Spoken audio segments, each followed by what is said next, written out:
Good evening. I would like to call our Town of Sidney regular council meeting to order on Monday, September 25th at 6 p.m. I am Mayor McNeil Smith, and in the council chamber with us, or at the council table with us this evening, are colleagues Councillor O'Keefe to my far right, Councillor Rintoul to my to my far right, to your right, to my right, Councillor Duck, Councillor Duncan, Councillor Garnett. Councillor Novick just sent his regrets for not attending this evening. He had prior family commitments.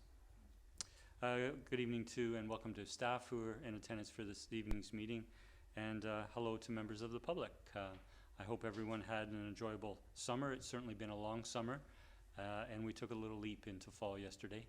And I think for most of us, or perhaps all of us, the rain, whatever rain comes, is most welcome. I would like to, just before going to territorial acknowledgement, share that following the tragic loss of RCMP Constable Rick O'Brien, his tragic loss of life while in the line of duty in Coquitlam, I sent a message to RCMP, Sidney North Saanich RCMP Detachment Commander Wayne Conley, expressing our sympathies to a loss of a colleague, and also extending on behalf of our community, expressing our ongoing gratitude to Staff Sergeant Conley and all members of our Sidney North Saanich Department for the professional policing that they provide to our community in the face of daily risks to their health and their lives, and that help keep our community safe. And in respect of that tragic loss, our flags at town facilities are flying at half-mast currently. In turning to the territorial acknowledgement, I want to respectfully acknowledge we're holding this evening's meeting in the territory of the WSÁNEĆ nations, the Tsawit, Sartlip, Sycam, Pakwachin, and Malahat nations. They have been stewarding these lands for millennia. We are grateful for that, and we are looking for meaningful learning opportunities as we work together towards reconciliation. And I just want to note that the Town of Sidney, Mayor and Council have supported a $5,000 sponsorship to the South Island Powwow on September 30th, the National Truth and Day of Reconciliation. The first such event was held last year at Royal Athletic Park in Victoria. There was over 10,000 people in attendance. There were elected chiefs and members of all of the nations on the South Island and from all of the 13 municipal governments, including myself. I'll be representing the community as well. Look forward to not only having council colleagues attend, but invite all members of the public to attend, to learn and reflect on the importance of reconciliation with our First Nations. It's a very meaningful and moving day. With that, I'll turn to approval of the agenda, and since the agenda was published last Thursday, we do have one additional item. It is a letter of correspondence from Mr. Bruce Bessie regarding item 6A on our agenda, and in approving our agenda this evening, that item will be received and placed under that agenda items, and I would then look for a motion to approve the agenda as amended. So moved. Sorry, if I may, there was a second letter as well. I'll just turn to Ms. Nelson. My apologies. Sorry, that one there. Thank you, Councillor. And sorry, just which agenda item is it with? It's 6A as well. And so, I do want to acknowledge as well the addition of a letter of correspondence from Helen Kennedy on the same agenda item, 6A. And I would look for a motion. So moved with the added information. In a second. Moved and seconded. All in favor? That motion carries. Thank you. We're now turning to our regular public participation period, where we provide members of the public an opportunity to address council. We ask that you keep your comments to 4 minutes and address comments through the chair. We do have 2 presentations this evening following public participation, but I will now call for a first time. Is there anyone wishing to come forward to address council this evening? I'll call for a second time if anyone wishes to come forward. And for our third and final time, thank you. I'll close public participation and we'll now turn directly to our two presentations this evening. The first is a cold weather shelter proposal for Sidney, and we have a presentation by Cheryl Applewhaite and Lois Ainey from the Friends of St. Andrews. Please come forward. There is just a little button at the bottom of the microphone to make it live. You'll see a red light. And you do have up to 10 minutes for your presentation, and we'd be pleased if you'd take any questions that council may have after your presentation. Thank you. Good evening, Mayor and councillors. Lois Ainey and myself, Cheryl Applewhaite, are really grateful to be here this evening and to have the opportunity to present to you on the proposal to provide a cold weather shelter for the unhoused in Sidney. Lois and I met over 2 years ago when I began volunteering with the Friends program offered through St. Andrews. This proposal grew out of our shared concern for the homeless, especially after last winter. Lois will share our experiences of last winter shortly. However, this proposal is not affiliated with the Friends program at St. Andrews. It's our shared concern that we bring to you. The proposal details have been provided, and we also had the pleasure of speaking in the springtime with the mayor and some of the councillors. So Lois will give you some background. Thank you. I'm a member of the St. Andrews Church community. The Friends of St. Andrew outreach to the homeless of Sidney began in September 2021 and has operated 2 afternoons a week throughout those years, regardless of weather or stat holiday, delivering hot soup, sandwiches, hot drinks, hygiene items, and most of all, building relationships with Sidney's unhoused. We want to publicly thank you for the $2,000 grant that was given to the Friends of St. Andrew to help with operating costs this year. Through all of our efforts, 2 people who were formerly homeless have now been transitioned to subsidized housing in Saanich. Another 2 people have shown progress in their self-care and desire to improve their situation, and it's heartwarming to witness such positive changes in their lives. Last winter was particularly hard on the unhoused. During the snowy cold snap around Christmas time, many of the unhoused in Sidney spent their days tucked into blankets and sleeping bags, trying to stay warm. Daily, we completed a number of wellness checks on our friends, delivering hot drinks, food, and coming and going with dry bedding. And they all survived the winter. Cheryl and I, both Sidney citizens, have come to realize that a cold weather shelter is needed in Sidney during the times of extreme weather. Our vision is a temporary space, at least for this winter, whether outdoor tent or indoors, needed to ensure that the unhoused of Sidney do not freeze to death. A dedicated space would be heated, provide washrooms, part-time first aid, security, cots, and bedding.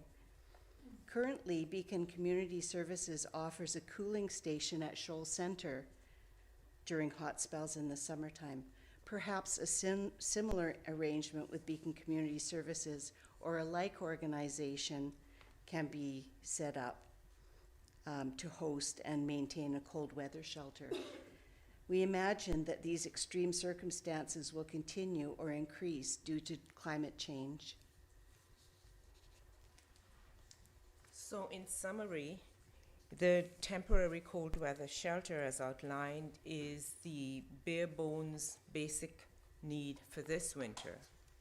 Ultimately, the longer term vision is that this service be part of a community organization with services for the unhoused and other disadvantaged in Sidney. Our changing climate will dictate how many shelter days are required. We estimate that this winter there may be 2 to 3 cold spells lasting 3 to 5 days. We are asking for your serious consideration of this shelter proposal, which will require funding, sources, a location for operation, and a community organization to operate such a shelter. We are now here to answer any questions that you may have in that regard. Thank you. Thank you for your presentation. I'll turn to colleagues if there are any questions at this stage. Councillor O'Keefe. Sorry. Thank you for the presentation and commend you for wanting to do something to support those vulnerable members of our community. Just a few questions about the facility and the plan, the budget, and the service. So my understanding is you're wanting to set up perhaps an outdoor facility that would need fairly large space for 20 by 40 foot tent, some washrooms, sink, electricity for heaters. I can't think of any place in Sidney off the top of my head where that could be accommodated. Is there some place that you had you scoped out potential locations or had some ideas of suitable places? No, we haven't. We have not scoped out a location, and the number 20 is a generous number because over the last winter, I would say that we saw more between 10 and 15 people. Because we do not know of a location, we thought that a temporary structure such as a tent would be an option or the only option. Other than that, there being a facility where for those 3 days it could be used. There, with the St. John's ambulance who can provide first aid, we did check into that. They will not provide the first aid services unless we have got a place with a private room and running water and those kinds of things. So it is, from our level, perhaps not possible to see where that place could be. So that's why we bring it to you, seeing that you are the ones who know Sidney better than we do. Right. And so in terms of how things would work, so would it only be set up for a few days and then you've got a crew of people that would come and take it down and then store it somewhere, and then maybe 2 weeks later when there's another cold event, you would pull that out and set up the whole thing all over again? Or how do you see that kind of playing out? We're envisioning that would be short-term on advisement of weather personnel that a cold snap was coming, and with not ourselves particularly, but with an organization, maybe Beacon Community Services or a like community service, would have a crew that would be able to put up the tent and man it. Somebody who maybe had those skills to work with the people as well. Okay, and so have you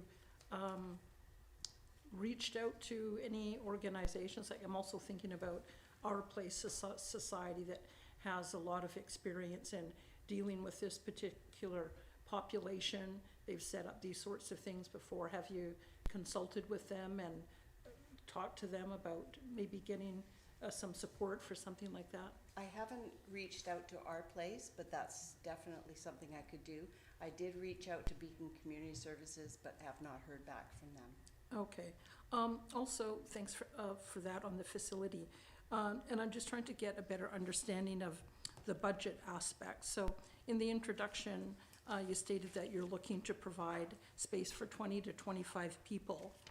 But then in the budget, for the fixed costs for things like sleeping bags and pillows and cots, you're budgeting for 15 people. So I'm just trying to get a better sense of, are you planning for 15 or are you planning for 25? I would think that this year we would be planning for 15. Okay. However, there may be not only increasing numbers, but also increasing episodes in the future. Right, and in regards to the operational costs, like for things like the porta potties and the security, those are variable costs, depending, of course, on how many days you Yes. use them. So it seems that the budget for porta potties had been costed for 5 days, and the security cost for 10 days. So I'm trying to get a better understanding of, is the budget for a 5-day period, a 10-day period, or, I understood from your opening comments that you anticipate it will probably be a lot more than 5 or 10 days. So trying to get a better understanding of how the costs are calculated.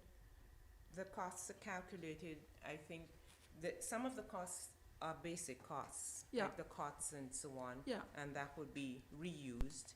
And the other units, I believe, when we were doing it, were for 5-day periods. Okay, so the budget that's presented wouldn't necessarily be for the whole season. It No. would be for one 5-day period. Except that the fixed costs would be Yeah, carried forward. right, Like the cots, blankets, pillows, yeah. so on. okay. And so in the budget here then, would you be looking to increase the budget then? It doesn't seem like it seems like the current budget only provides for that 5 days, but I gather that you're anticipating more than 5 days. That is correct. Yeah. And we could provide an updated budget, but it's not possible to know how many 5-day periods we will have. And we cannot give an exact number of clients that will participate. And so it's a rough estimate, let's say. Right. And if you should need something more specific, we can attempt to do that with the proviso that it may change. Right, Right. And on top of that would be if a community organization did run that, whatever fee they had for their services as well. okay. Yes. The other thing, just a couple more questions in terms of the population that you're targeting. So the report says that no drugs, alcohol, or disruptive behavior will be permitted, which is, I guess, a good thing. However, the report says that the population that you're intending to serve are people who have addiction and mental health issues. Having been a volunteer for several years at our place and in psychiatric hospitals dealing with people with those issues, and have personal experience with family members who have dealt with these issues, it's not an easy thing to just say, okay, you need to stop what you're doing if you want to come here. And so I'm wondering how you plan to deal with that. You're targeting that group of people. They're not going to be permitted in if they have these issues, but they do have these issues. So any thoughts on how you plan to deal with that? The hope is to have security who would enforce that, and if people are wishing to use those items, they would need to leave. And will those security people have experience dealing with people who suffer from mental health and addiction issues, or are they just, sort of a police-type security? We are hoping that the organization who would look after the shelter, hopefully in the future, would have staff that would be trained, because that would be that type of community service organization. And the people that we serve currently through the Friends program are people who are, I don't want to say manageable, because that's not a really good term, but they relate well when we serve them. And so we have not had opportunities where we felt in danger or in need of security. However, it is included in here because we are not certain who will show up. Right. And therefore, there is a need to have a skill set that can manage such an Right. individual. Yeah, actually, and you bring up a good point about you don't know who might show up. And I guess what I'm also thinking is, although you're targeting, say, 15 people, you know, that old saying, if you build it, they will come. And, you know, what we found in the pandemic is more people from the downtown area coming out to Sidney because they felt it was a safer environment. So I'm wondering if you've thought about the possibility of, you know, if you were to set something up like that, and you're targeting 15 people, and then you get others that want to participate, how you might deal with that. Well, I think that the first thing would be to have a service. We would advertise it as it's described in there. It's for those people who are struggling, and I don't envision that if there is a cold spell, at least we didn't envision that somebody would come from Victoria to Sidney for that particular purpose. There are many unanswered things.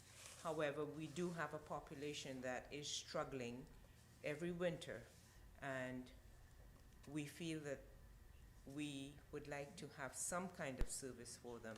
I don't think that at this instant we can answer all the questions in that regard, but we have thought of those ideas, but Right. we don't have the answers either. Yeah, okay, well, thank you very much for Okay. that. Thank you, Councillor. I'll turn to Councillor Rintoul. Thank you, Mayor, and thank you very much for your presentation, and I think undoubtedly our appreciation goes out to Friends of St. Andrew and the outreach program. I'm curious because you've had the direct experience working with this community. Those statistics that you noted this evening, are they shared with the province, for example, BC Housing? Is there any sort of reporting, if you receive any funding from the province for that current program that you're aware of? We don't receive any funding other than from the parishioners of St. Andrews and your grant. We haven't applied to any provincial or federal organization for funding. To this point, we've had adequate monies to carry us for what we need to do. The folks that we serve, I must say, we've built really wonderful relationships with as well. There's a trust back and forth in many, many respects. We don't experience swearing or anything aggressive at all. They're really wonderful people who have problems. I think that answers your question, possibly. Yeah, thank you. Well, in part, I asked just to try and understand, you know, the province's responsibilities around housing and housing of this particular nature, and so I wanted to know if any data from Sidney locally through your program was shared with them. So that you did answer that question. Thank you.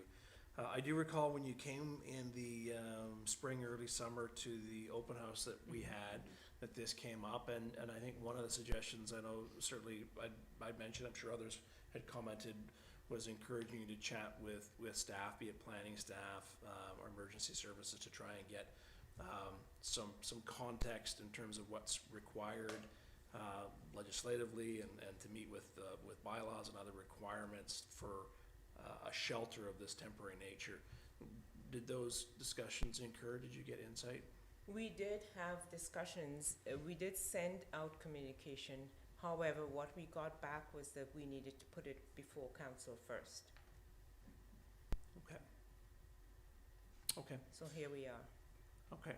Well, thank you. I'm of the line of thinking that probably that's a dialogue that needs to happen, given some of the clarification that's required here, but I'll pause and turn it back to the chair. Thank you.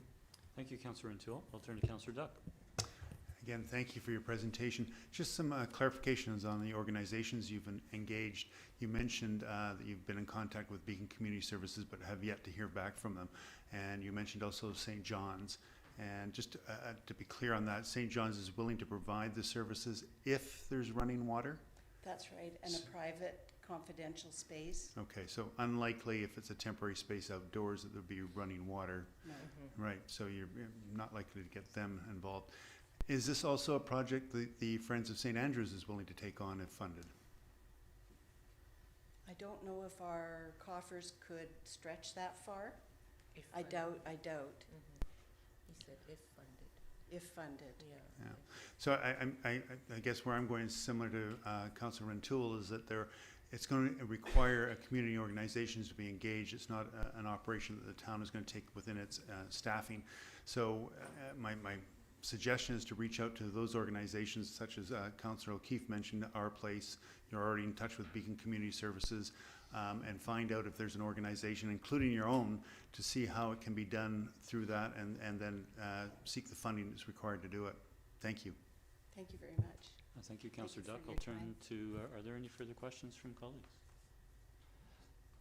I want to thank you very much again for your presentation. We will have, council members will have an opportunity to perhaps ask some questions from staff, and then we'll consider a resolution on responding to your request. Thank you for hearing us. Yes, thank you for coming this evening. And thank you, colleagues. I might first turn through to staff. I am in my role at the Capital Regional District. Was appointed as a Peninsula representative to the Alliance to End Homelessness Capital Region, and they are involved in a small way with emergency weather response, cold weather emergency weather response with BC Housing. And so my question through to staff is that while through questions this evening we've understood that there's certainly more information to be gained about such a proposal, given BC Housing's responsibility for housing and in particular with regards to unsheltered persons, in proposals like this, does consideration or engagement have to should it occur with agencies like Emergency Management BC, with Island Health, with BC Housing? Thank you, Mr. Mayor. Maybe defer the question to Fire Chief Mickelson. Thank you. Good evening, Chief. Good evening. These are excellent questions, and I've just started to kind of delve into this. What I can answer is that BC Housing is responsible for funding and activating extreme weather shelters in the province. That's their mandate, and that starts November 1st of every year. Now, if a local jurisdiction determines, based on their hazard, risk, and vulnerability analysis, that provision needs to be augmented, they can determine that that's something that they want to do. And in the case of the City of Victoria, under certain circumstances, in conjunction with the Society to the Coalition End Homelessness, the Salvation Army, and a number of other organizations like that, they will open shelters during certain times. For example, BC Housing will only open shelters overnight. That's in their mandate, not during the day. Now, during the weather doesn't necessarily recognize day or night, so that's where the City of Victoria will step in and provide shelters and the like. So there's a bunch of things there. There are different cost recovery mechanisms for local jurisdictions depending on the circumstance. It's quite difficult. It is a little bit. It's different than a cooling center for sure. And again, I just started to kind of look into it's a bit complex, to say the least. So, Thank you. I'll turn to colleagues if there are any questions. Seeing none, I want to again express, following councillors who have expressed appreciation for the representation this evening and for the proposal that's come forward. I think through staff reviewing the proposal and council asking some questions this evening, that there is significant additional information and processes to consider before such an application. And I'm going to propose a motion that we refer the proponents to have discussions with staff with regards to exploring or answering, the questions that that remain unanswered this evening, particularly as they may involve external agencies such as BC Housing, Island Health, and Emergency Management BC. So I realized that I partly motivated while I was making a motion. So I will try to be more concise, and the motion itself is for us to request a delegation meet with staff on this proposal. Second. I think that's, I'll make the motion. I think Scott's seconded. Yeah. Okay. So the motion's on the floor, Councillor Keefe? Yes, and I support the motion. I guess I'm just looking for a little bit of clarity.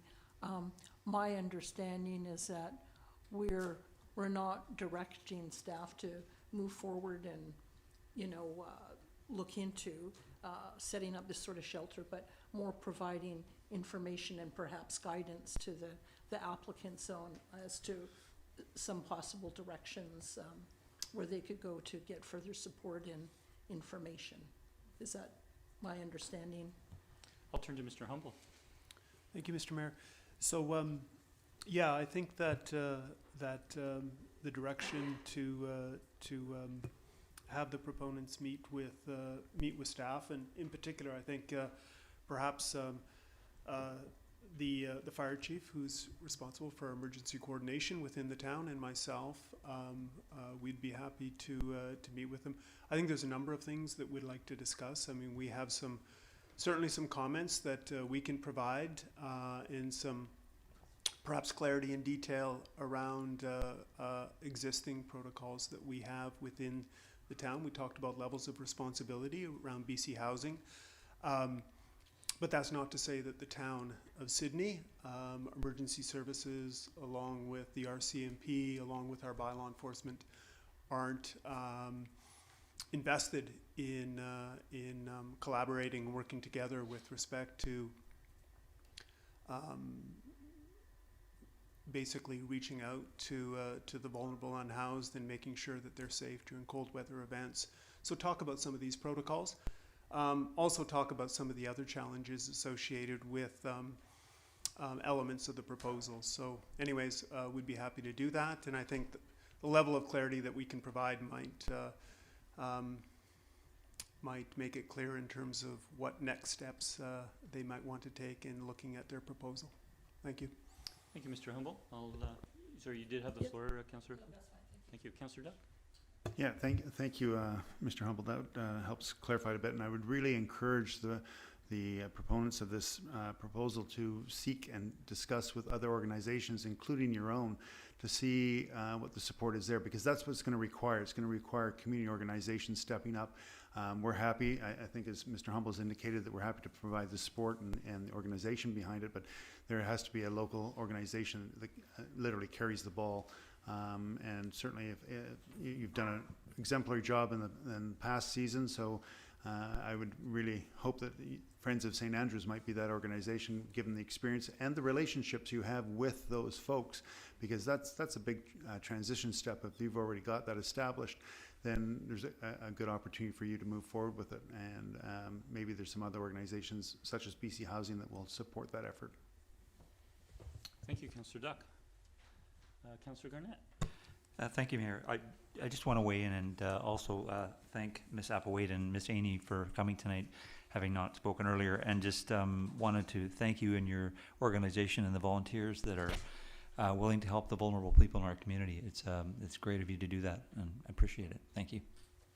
Thank you, Councillor Garnett. Seeing no further discussion, I'll call the question. All in favour? That motion carries unanimous. Thank you again for coming forward this evening.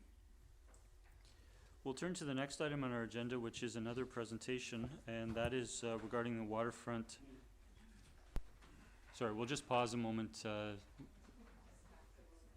Please feel free to stay for the meeting, or feel free to watch from home. Have some popcorn on the live webcast. Thank you. And so it's now, we do have a presentation on the Waterfront Signage Project, and a presentation from MichaelGoodchild, Executive Director of our Sidney Museum and Archives. Welcome, Mr. Goodchild. You do have the floor for 10 minutes for a presentation, if you need that time, and we'd be pleased if you take questions from council following. Wonderful. Do I need to control the slideshow? No, it's not working all the way. Oh, right then. Okay, I will. I'll tell you when. Well, good evening, Mayor and Council. First of all, I'd like to thank all of you for allowing me to be here this evening to present on our waterfront signage project, the progress we've made in the last 3 months, and our request for town approval to seek local business support to account for increased costs. So, as of about 2.5 hours ago, actually, we've made significant progress on 12 of the 13 proposed signs. They're listed in the presentation. I also listed them in the letter that I sent Mayor and Council. Significant progress in this case translate to text drafted, ready to be shared with the Signage Leadership Council for vetting of Syntchothin language inclusion, as well as Peninsula signs for preliminary design work. All photos, graphics, infographics, newspaper cuttings, etc. for these 4 signs has been sourced and permission granted to use. Some progress in this case translates to 6 of these signs. Some progress has been made on the text and on the images, but further work and editing is required. Some images are sourced as well, more are forthcoming.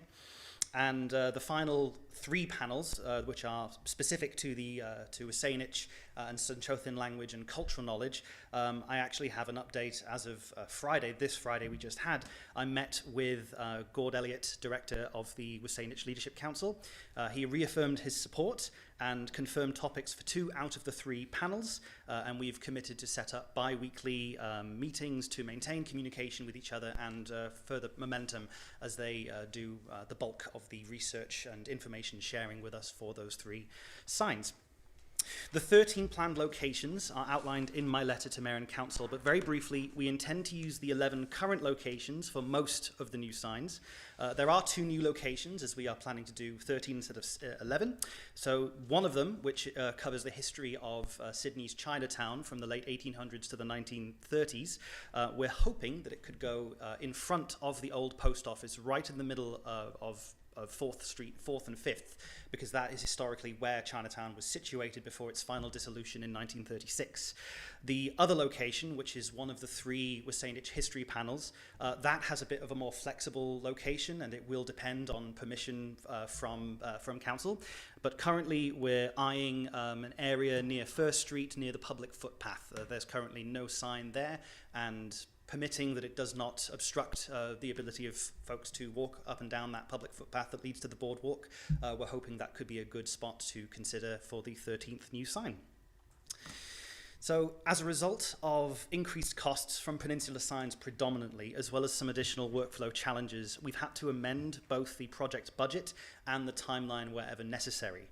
So the main changes are all listed in the letter and in this presentation, but the most crucial for our purposes this evening is the increased amount the museum will need to meet to cover additional expenses, a total of $11,685, which is an increase of $8,254 since the initial budget was generated and the project was initiated. Most of these increased signs are from Peninsula Signs' operating costs, but there are a few others, including additional unanticipated copyright scan permissions, community survey period, which we held from January until May of this year, as well as an increase to the honorarium we're offering the Signage Leadership Council to account for the fact that in addition to the 3 panels they're helping us create, they are also agreeing to vet all of the other 10 panels for the Syntchothin language where it appears there, to make sure that we are presenting that information correctly.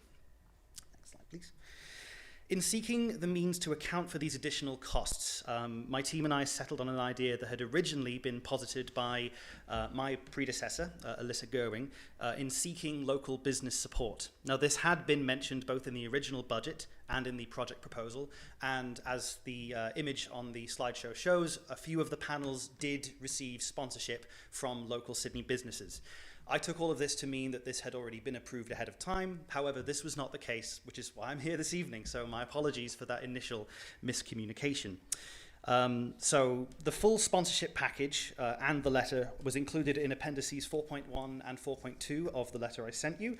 But in short, we're aiming for a 2-tiered sponsorship system. Tier 1, for a $500 contribution, sponsors can receive acknowledgement of their support, including their business name and logo, on the Sydney Museum's social media channels, our website, where we're planning on creating a web page specific for the panels, as well as an interpretive panel we're hoping to build and have on display inside the museum to direct visitors to the waterfront to check out the new signs. Tier 2, which is the sort of the specific part of my presentation this evening, is for a increased $1,000 contribution. In return, sponsors receive all Tier 1 benefits plus a small acknowledgement of support, i.e. their business name and an approximate 1.5 times 1.5 inch logo, which will be included on a bar along the base of each sign. Now, Peninsula Signs has been in the process of receiving the information, the text, the photos from us as we're able to send it out, but unfortunately they have not yet started the actual design work. I'm actually asking them to do that first thing in the morning. So in lieu of that, I refer to the 2009 designs, which specifically the 2-inch red bar along the base. The logo that appears there from Alexander's Coffee, that is the extent of the business logo presence that will appear on the new signs. We're not going to seek anything more robust than that. And it will appear alongside the Town of Sydney's logo, including, I think, the new one that is still being workshopped, if not already completed, the Sydney Museum's logo, BC Heritage, as well as whatever acknowledgement is required for each specific panel for the permission received, whether it's from the Legislative Library of BC, the Salt Spring Island Archives, and so on. So that's the extent of what that Tier 2 contribution looks like. We've already received, in the last month and a half or so, 9 offers of support from local businesses, and we are trying to emphasize that it is local in nature. Local supporting local. Local is a big part of my goals for the museum in everything that we do, in our outreach, in our exhibit work, and in our projects like this. And I can provide the detailed list if you request it, but in brief, there are 9, 8 of which are for-profit businesses, and 7 of which are for-profits, and 2 other are non-profits.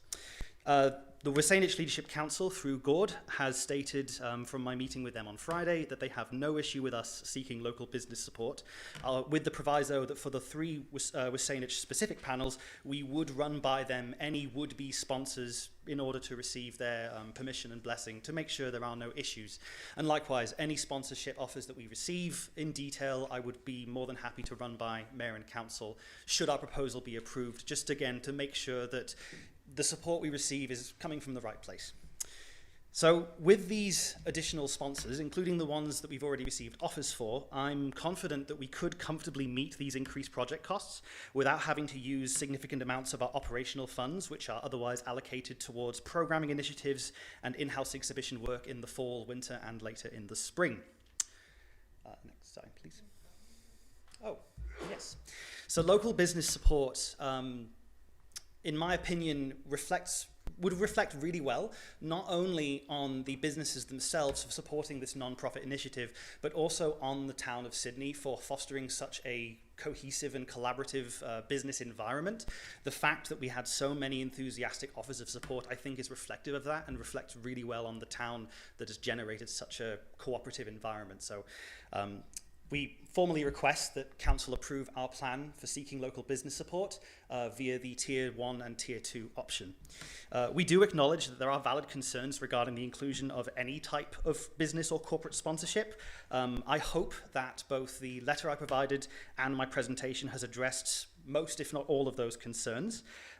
So we respectfully request permission, and we appreciate the continued support that we receive from Mayor and Council, and we will of course adhere to the final decision of Council on the matter. So thank you very much for your time this evening, and please, if you have any questions, I'll do my best to answer them. Thank you, Mr. Goodchild. We appreciate your presentation. I'll first turn to Councillor Dutt. Thank you, Mr. Goodchild. First of all, kudos to you, because there are many signs that are on that pathway right now that are past their best before date and hardly legible. So I'm looking forward to the new ones. My first question is, have you gotten an indication from the signage company about the length of lifetime on those signs? Currently, the ones that have been there about 14, 15 years. And I'm just wondering if you've got an idea if they've got new technology that will give us longer term life on those signs, or that kind of Very much so. One of the challenges with the signs that were created in 2009 is that they are totally exposed to the elements. And so any damage that is done to the educational content on them is permanent and very difficult to replace because it's a single solid structure. The new panel design that we're going for is same standard that Parks Canada uses for a lot of its information panels. Essentially, you've got a lectern sign panels, 36 inches by 24, 3mm steel with 3/4 inch returns. Square posts to wedge them in, but the crucial part is that the actual interpretive sign component is designed to slide into and be protected by the panel structure. So if ever there was any damage or if ever there needed to be an update to the signs, we could simply remove, reprint, and reinsert. Now, the signs themselves will have UV shielding, they'll have anti-graffiti film put on them, and part of this is why Peninsula Signs has upped their prices, because we want to make sure that these are here for a long period of time. In my conversations with Susan from Peninsula Signs, she estimated at minimum 10 years a suitable lifespan, but if we added additional bells and whistles, it could be 15, 20 years. Thank you.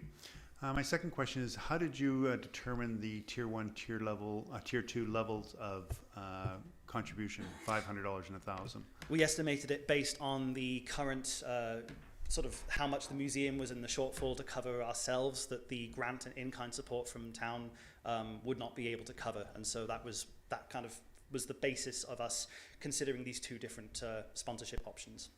And further to that, the companies or organizations that you've stepped up already, are they comfortable with those amounts, or do you have a sense of they're too much, or how, just giving you some feedback from them in terms of the 9 you've talked to? Definitely, yeah. So the majority of the offers we've received have been the tier 2 option, and they've all been very open about that fact. It's not surprising. They would potentially have their logos appearing on these signs, which would remain up for a long time. So it is good marketing on their part, even though it is a small logo at the end of the day. We have received one offer for the non-specific project support, and that's actually from the Sidney BIA. They have pledged both the tier 1 and tier 2. They're kind of treating it as a lump sum.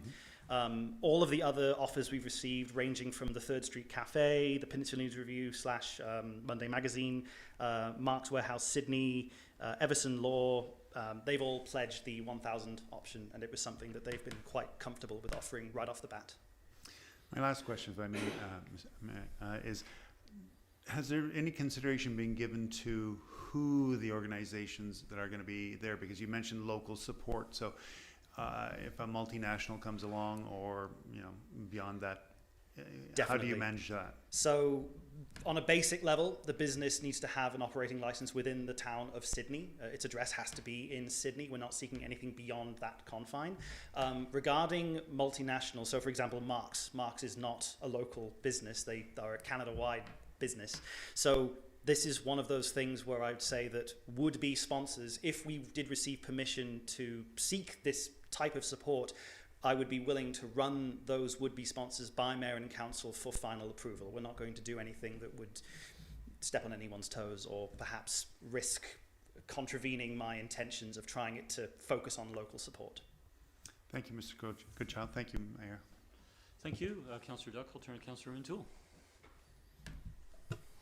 Thank you, Mayor. Thank you, Mr. Goodchild, for the presentation, and I appreciate your willingness to answer questions and to readdress this. I don't know that I would relish, in my role as a councillor, vetting logos to go on a sign as suggested, just as an observation from my standpoint.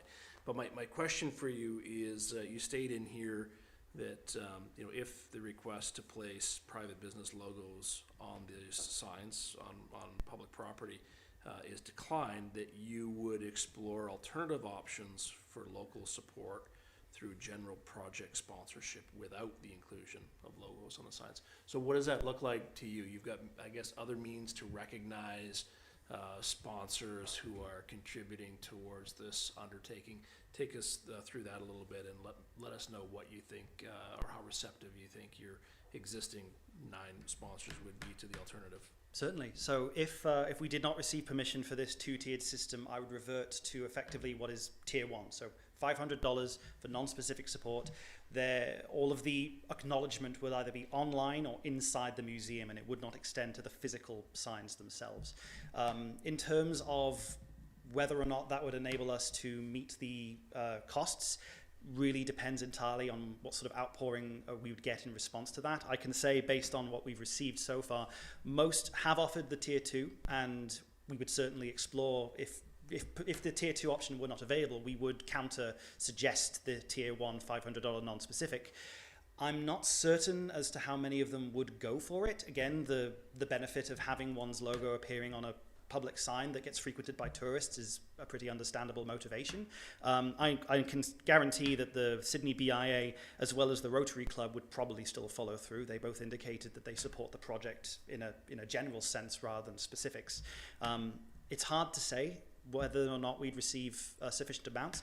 I should stress that we would find alternative ways to cover these increased costs, whether it be pulling from our operational funds or looking into the remainder of the federal grant that we received for COVID recovery funds, although it is intended for non-specific unanticipated purchases, but we had been setting that aside for internal purchases for the museum's operation. But if we had to, we could explore that.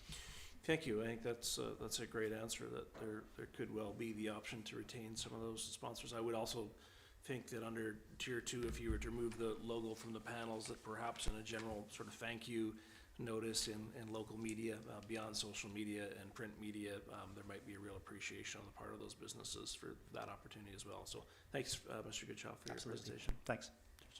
Thank you, Councillor O'Toole. I'll turn to Councillor Garnett. Thank you, Mayor.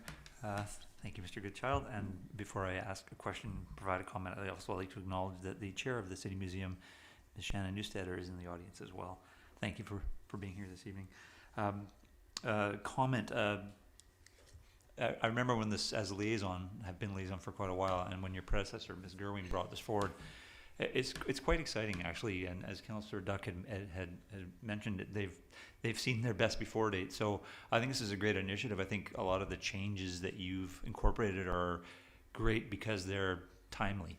And I'm specifically thrilled to see the one about Chinatown, and location you've chosen, I think, is a really, really smart move on your part. I went out to visit the Iroquois sign on the weekend. So because I'm a visual person, so this is visual, but it's not visual. Mm-hmm. So in terms of the signs that exist there now, would the look and the size and what's here be comparable to what would be replacing it? Yes, the size is, I think, 1-to-1 the same. We kept those dimensions explicitly because people already expect to see signs in those locations. So to remove them and put them in a different location or have them to be a markedly different size would, we feel, be jolting. So we're maintaining the existing size of the info panels themselves, which is to say 36 by 24 inside 37 by 25 sheaths. So in terms of the overall layout, the only consistent design motif at this point would be the acknowledgement banner, but the overall layout we're looking at the moment that I'm communicating to Peninsula Signs is that we'll have a similarly bespoke design title, much like the SS Iroquois has, because Peninsula Signs did design these back in '09, so they have they have those files on hand they could refer to. And then there would be the body of text would go around the outside, the periphery of the panels, and then the images, graphics, newspaper cuttings, etc., would be positioned in the middle. Though there would be a few miniature pop-up paragraphs, fact bubbles, etc., that would go around to keep things from being too walls of text-y. So that's kind of what we're envisioning at this point. And once I have those proofs from Peninsula Signs, then I'll be able to share them, so it'll be more concrete than what I'm describing. Great. And if I may, one more, Mayor, if I could ask a question of staff. We'll Okay. we'll do that after. Thank you very after much. the Appreciate it. presentation. Thank you. I'll turn to other first-time speakers. Councillor O'Keefe. Thank you. Thank you for being here, and I'm excited about this project, so thanks for taking it on. And it's good to hear that it sounds like, well, from what I understand from your comments now and the reports that we've heard from Councillor Garnett over the last little while, that donations are up, and that financial position of the museum is in pretty good shape. And so if it didn't go through, that there's funds available that could be used to fund the project. And I'm also wondering, like, just some quick math here, so it sounds like it's about $3,000 per sign. So with the current funding, you could get 9 of the signs completed, it looks like.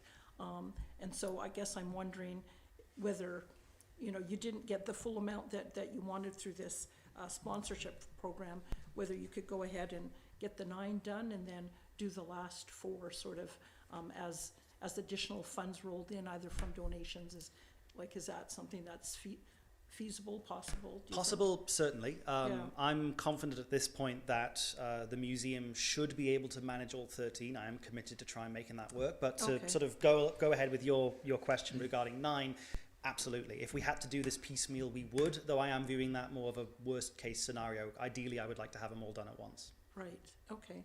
And similar question to Mr. Ducks, maybe a little bit earlier, about the value of offering placement of the business logo. And I think the way that you came up with the amount was, this is the amount of money we need, so let's charge this.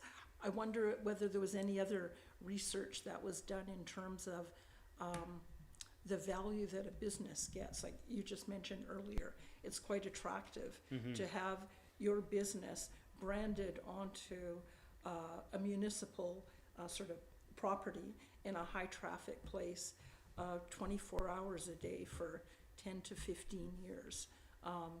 So I'm wondering if you did any further research on the value of that sort of exposure. To an extent, yes. And whether you think that maybe 500 or 1,000 might be underestimated. We did do some research on this. Yeah. A previous place where I worked, the Fraser River Discovery Centre in New Westminster, had a similar series of about 25 to 30 interpretive panels along the boardwalk there.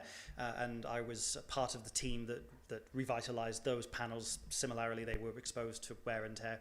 That was the amounts that we had explored at the time, and that was based on communication with the Sydney Museum and Archives on some projects they had run. So in researching with our local heritage community, those were the amounts that seemed appropriate for the scope of the work. But as you say, I was probably being more conservative in my asking, partly because there is always an inherent anxiety surrounding seeking business support, particularly for signs which, while they are being designed in-house and they are a museum project, they will of course appear on municipal land, and anyone who sees them will associate them with the town of Sidney because it's with your blessing and permission that they can be there. So yeah, you raise a good point, and Right. in retrospect, I might have been a bit conservative in my asking. Well, I know some municipalities over the years have sort of revisited their approach to sponsorship. Like it used to be, you know, you got naming rights to something or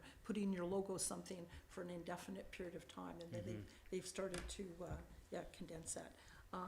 Anyways, thank you for that. And there was one more thing, but it's left my head. So I'll leave it at that. Thank you. Thank you, Councillor O'Keefe. I'll just turn to Councillor Duncan if you had any questions first time. No, I don't have any questions. Thank you for bringing this forward and I guess giving us more of an update while you come with this new request. Glad to hear that it's moving along. Just before turning to Councillor Duck for a second time, I did have a couple of questions not yet asked, and that is, you've indicated the timing of the project in the package and in your presentation. So the installation, appreciating how complex this project is, working with all stakeholders and engagement, that the signs would actually be installed along this timeline late next spring, next May or June. Mm-hmm. That is still the intent. That is still what I'm working forward. And in my communications with Gordon Elliott from the Signage Leadership Council, I provided him and his education team with a similar timeline, and Susan from Peninsula Signs is aware of it too. It's something that the delays are hardly desirable, and I regret that we've had to sort of push this a little bit further than I'd intended it to. There are a number of factors at play, but we have a lot of balls in the air, then it's difficult. So we are doing our best, and I think the progress that we've made in the last couple of months has been, comparison to the time before, has been pretty meteoric, and I think that momentum is building, and I think that that'll continue to build, particularly as we move into the fall where things tend to quiet down a bit. We've just done an exhibit switch, so my staff has a bit less on their plate than they did a couple of weeks ago. No, excellent. So my reason for that question is that the current signs are certainly showing their age. They have for some period of time, and I know myself and other members of colleagues, staff have received inquiries from members of the public. Can't the upgrade be done sooner? And we certainly appreciate the, as I said, the complexity of the project. Is it a consideration if it's going to be another 6 to 8 months for 6 to 9 months for those new signs to go up, to take down the existing signs? In some cases, some of them are simply illegible. Yeah. And there are a few. It's there's a select few that are significantly deteriorated, but there are a few. There's the two that are in Iroquois Park are still in relatively good shape. The two in Tallista Park are relatively okay. The worst contenders are the ones near the not the yacht club, the wharf. And along that region, for whatever reason, they've been hit the worst, I assume, by wind and rain and sunlight. So I would not necessarily recommend a complete takedown because some of them are still in decent shape. But yeah, there are a few which don't really serve much of a benefit continuing to be out. They only draw attention to themselves and to how degraded they are. Yeah, and again, it's not a point of consideration for council this evening. I just raise it for your consideration, with your colleagues. Just based on the feedback that we've received, and no doubt you've received some of that feedback as we have the designs of all of the originals that we refer to, so the physical ones are less necessary for our work. Yeah. Second question is with regards to the funding, and you did have it up on a slide, and it indicates that 21 of the $33 short of $35,000 budget, just over 21,000 is from a grant. Is that a grant? That's not a grant from the town of Sidney. That's a grant from an external organization? Correct. It's BC Heritage, the 150 Time Immemorial Fund. So they provided us with the 21,312, and the museum would be expected to cover 20% of the overall expenses. But I had communications with BC Heritage on whether or not it would be appropriate for us to seek local support if we could not cover all of those costs easily by ourselves. There's no issues from them. But no, it's an external, a third-party grant that we received the bulk of funding for. And the $2,000 is not $2,000 cash, it's just in-kind support in the taking down of the old signs and the installing of the new ones, but that's the extent of it. No, and we appreciate the acknowledgement of the $2,000 in kind from the town, which has been approved. Leaving the balance that you've indicated, given the timeline for until the signs are prepared and to be put up, while I'm sure you would like to have all the money in hand from potential sponsors or sponsorship as soon as possible, how long did you anticipate leaving that campaign open for to seek filling that gap in funds? Based on the offers of support we've already received, I was thinking initially when I'd set it up, and we set it up over the summer, that's when we were receiving these offers, before the end of the year. I think by that point we would have received enough messages. So to provide a concrete date, mid-December, 15th of December, I think, is when we would finish with it. Thank you. That concludes my questions. I'll turn to Councillor Duck. Thank you, Chair. Two additional questions, if I could, Mr. Goodchild. Have you considered putting a QR code on these signs?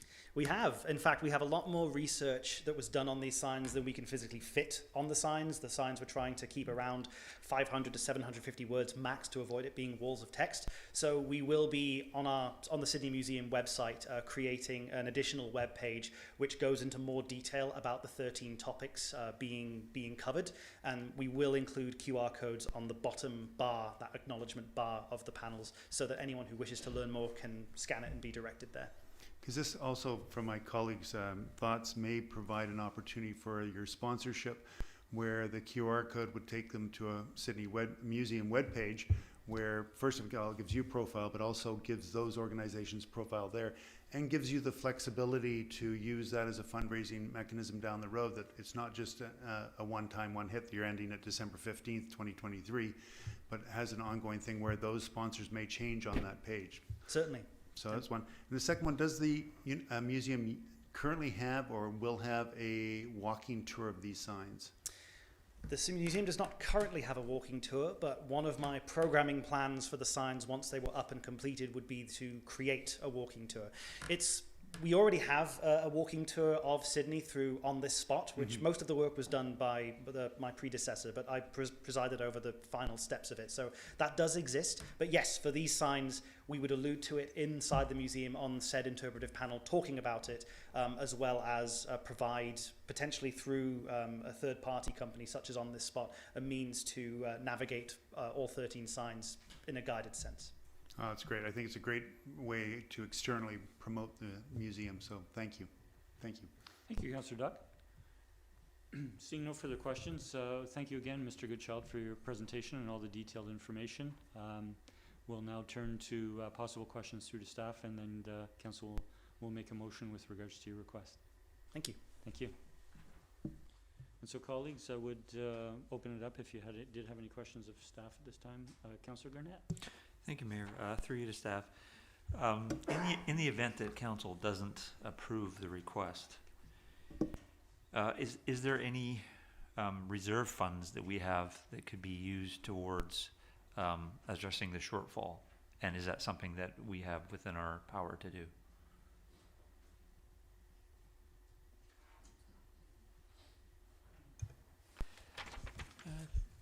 Thank you, Councillor. There are a couple of general purpose capital reserves that could be considered if Council was wanting to go there. Thank you. Thank you, Mayor. Thank you, Councillor Garnett. And so if there's no further questions of staff, Council, just with regards to the agenda, there is the museum's request to permit business sponsorship for their waterfront signage project. And I would seek a motion from council that either be approved or denied. I'll turn to Councillor Rintoul. I'll move that business logos not be included as a sponsor benefit on the waterfront signage project. Okay, again, just for clarification, I think we have wording here. There's the museum's request to permit business sponsorship for their waterfront signage project. That could be the first part. That could be the wording of the motion. I'll withdraw my motion. Okay. Councillor Duncan. Did you say Duck or Duncan? Duncan. Duncan, okay. Since the motion as it is worded doesn't specify the logo location on the sign, I will move this motion as it is, and then I suppose if Councillor Rintoul wants to make a further motion regarding whether or not the logo appears on the sign, that could go after it. Because business sponsorship for their waterfront signage project, they could have sponsorship without a logo appearing, right? So I'm just gonna move that. So I'm going to move that Council approve the museum's request to permit business sponsorship for their waterfront signage project. Second. We have it moved and seconded. I'll turn to the mover and seconder to motivate. Yeah, thank you. Though I can tell from the motion that Councillor Rintoul made and then withdrew that there may be some further debate about whether that sponsorship would then include a logo on the sign. I'm okay with this motion being inclusive of that simply because, as we've been shown, the previous signs did include business logos, and I don't consider this part of the reason I like that they had very low costs for the tier. As Councillor O'Keefe would, questioned about why they didn't ask more, was that it does make it clear it's a sponsorship. It's like a community benefit that businesses sometimes, set aside money to do for community initiatives, rather than being seen as them selling advertising on town property by putting just forward a sponsorship package, which a lot of organizations do. I mean, we just put forward through one for the powwow for Truth and Reconciliation Day, that it's not that we're advertising the town of Sidney and trying to get business or awareness of our town. It's simply an acknowledgement of the fact that we support this initiative. And that's what I see this as. And I don't think this looks like there would be a conflict in there because of the cost of that and the fact that businesses are just kind of known to sponsor community initiatives like this. For example, the Fisherman's Wharf has all of those bricks there, and they have people's names on them. They may not be businesses, but they are people who sponsored it and then got their names on it. This is a standard practice, and if it's a business that sponsored it in keeping with the existing signs, I don't see why they couldn't have their names on it to the same extent. And so I'll hear perhaps more about that later, but I move that it going forward as it is, as the museum has proposed it, I'm okay with. Thank you. Councillor Duck? Yeah, question if I may, Chair, through to staff. Do we have any concerns about business sponsorship on, in such a case, just in past reflection?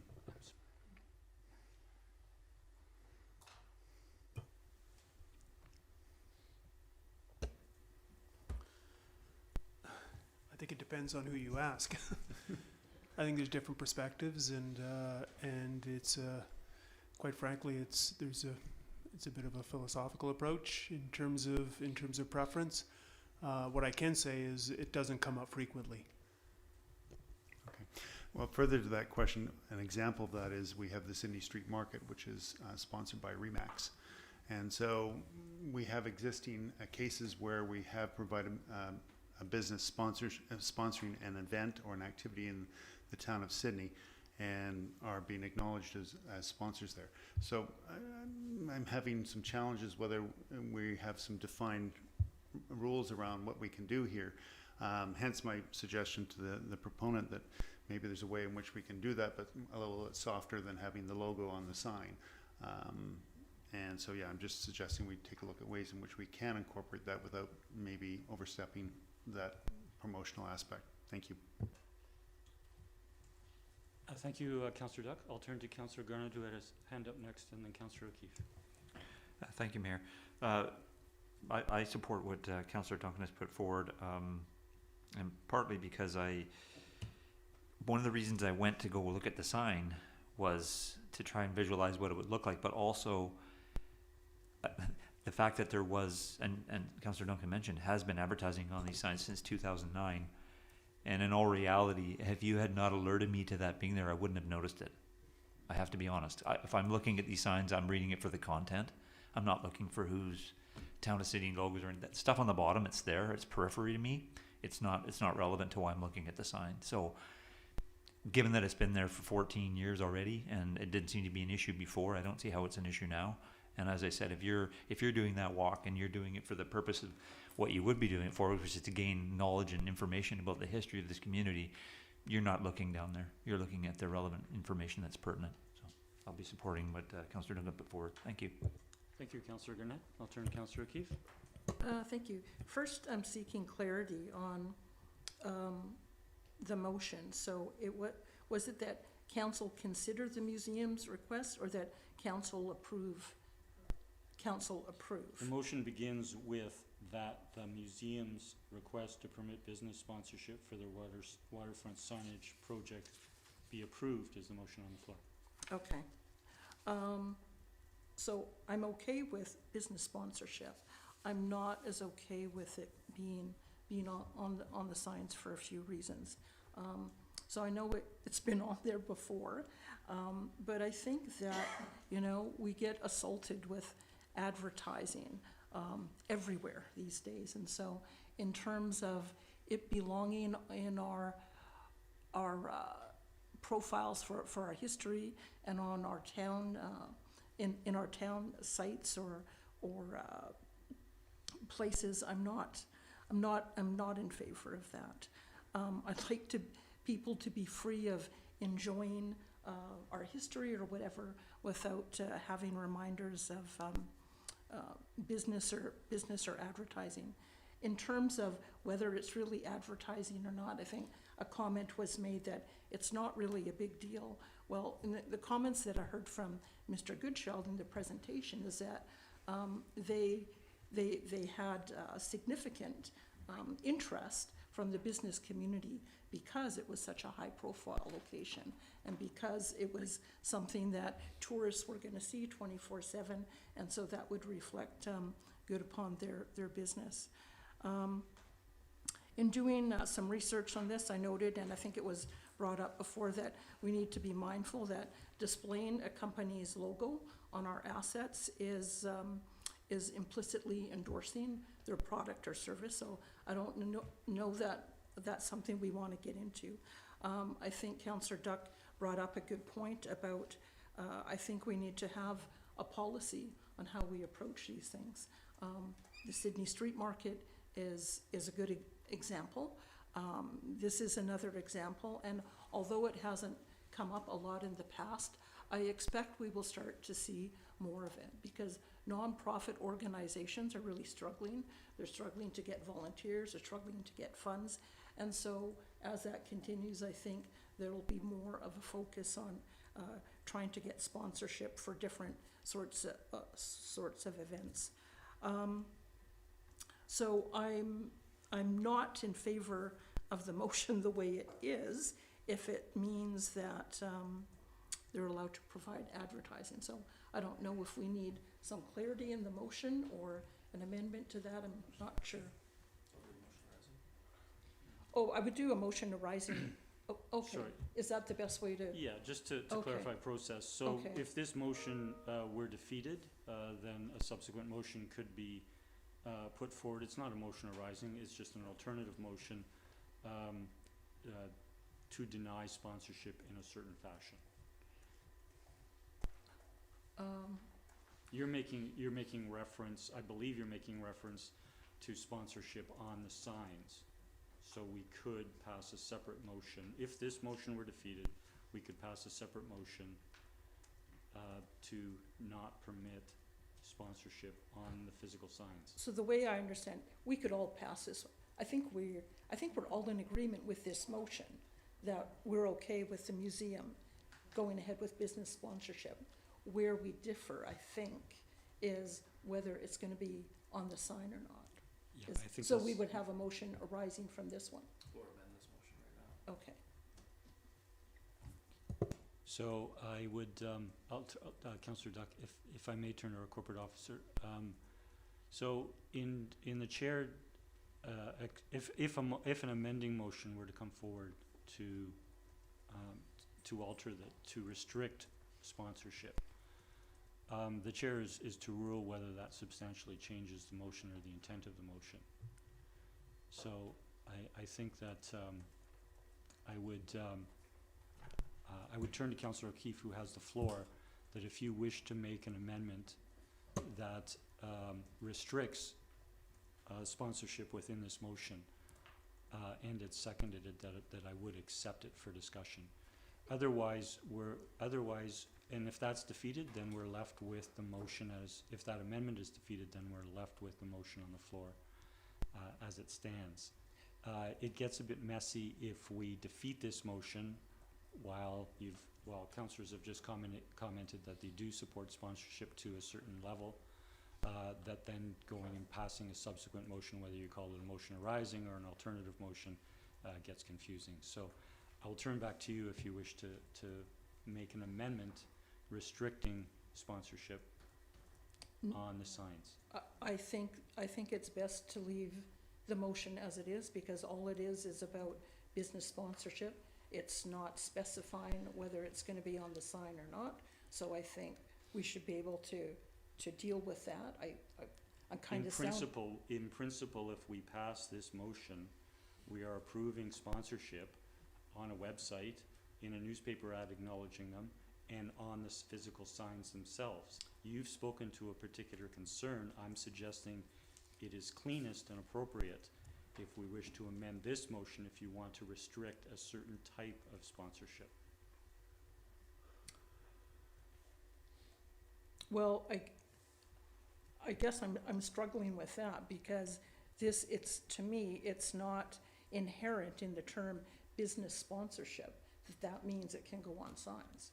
Business sponsorship to me is a general term. Sorry, It's not I will interject. Okay, We did ask for clarification from the mover and seconder of their intent of the motion, and their intent of the motion, Councillor Duncan spoke to it, was to allow sponsorship as the museum is presented, which includes on signage. Oh, I'm sorry.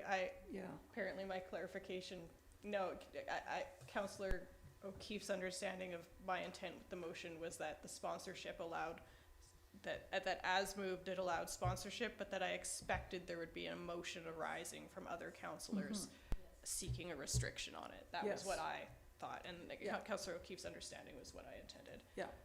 If the way it is wording is implying precisely the signage or the sponsorship package that the museum has put forward, even though that's not spelled out, then I guess we could amend this motion. I'll just pause for a moment and turn to staff in a moment. And sorry, I first want to apologize that I interpreted Councillor Duncan as, in terms of making the motion, that implying that she was supportive of a blanket approval of sponsorship. You were subject to a motion arising restricting it. And in council, I'm suggesting that we can achieve clarity in one motion in terms of where sponsorship is permitted and not permitted. For example, I don't believe the town has jurisdiction with regards to approving sponsorship on a website. We don't. So the question, the motion, or the wording that is before us, to me implies that we are only considering whether, council tonight is only considering whether or not sponsorship will be permitted on the signs. We're not giving a blessing to sponsorship showing up in a newspaper ad acknowledging the sponsors. So if I can seek comment from council whether this motion is actually solely to consider sponsorship on the physical signs in the town right of way. Councillor Duck. Yeah, and that's the way I understand the motion that Councillor Duncan made. And I think that it gives some, based on our discussion here, certainly the proponent's going to walk away with some direction as to what he's going to feel comfortable with in doing. And as Councillor Garnett pointed out, I think the relative size of the logo of the company on there is minuscule at best. I think, as Councillor O'Keefe has suggested, we need a further bigger discussion on how we handle business sponsorship, because certainly a small logo on a sign is much different than a banner across downtown that says Remax Sidney Street Market. So I think there's some bigger issues here at point, but as I see and as I supported this recommendation, is that we're looking at how the museum can move forward with business sponsorship, and I think we've given them some guidance on which to do that. And I think that they will take that forward and kind of maneuver and come back to us as the proponent suggested. They'll come back with any further discussion on that. They may be able to discuss with the already active prospective sponsors about how they would feel about that. So I think there's a number of avenues to go that gives the proponent an opportunity to move forward. Thank you. Thank you, Councillor Duck. I'm going to turn to Mr. Humble and then have a comment before turning to Councillor Garnett. Thank you, Mr. Mayor. I'm wondering if just to deal with this matter, on page 404 of their proposal, the request is that Sidney Museum formally requests that council approve our plan of seeking local business support for the waterfront signage project via the Tier 2 sponsorship option. Tier 2 sponsorship option is with respect to the logos on the sign. Now, if council decides to use either the Tier 2 or the Tier 1, the Tier 1 is without the logo on the sign. So I think that the motion can either reflect Tier 2 and Tier 1, or Tier 2 without Tier 1, or Tier 1 without Tier 2. No, thank you, Mr. Humble, but I'll clarify that there are aspects of Tier 2 sponsorship that the town does not have space to comment on. The sole discussion, as I understand it this evening, our sole discussion on council is whether to permit sponsorship physically on the waterfront signs, on the signage on the waterfront in the town public right-of-way. Tier 2 sponsorship involves that and other things, so I don't think we should be passing a motion on the level of sponsorship. I would suggest an amendment to this motion that the museum's request to permit business sponsorship on their waterfront signs either be approved or denied. That is all that is under our consideration this evening. I will turn to Councillor Garnett, who had next had the floor. Thank you, Mayor, but Mr. Humble actually brought up the point that I was going to, so thank you. You're welcome. Councillor O'Keefe. I agree with you. So I guess in terms of, yeah, it's really not up to us to comment about anything Okay, except. before motivating, do you wish to seek an amendment as I've described? So I'm not sure whether this is an amendment or if this totally changes. But what I would propose is that the museum's request to permit business logos for the waterfront signage project, and I would say be denied. So at least that gives us one way or the other.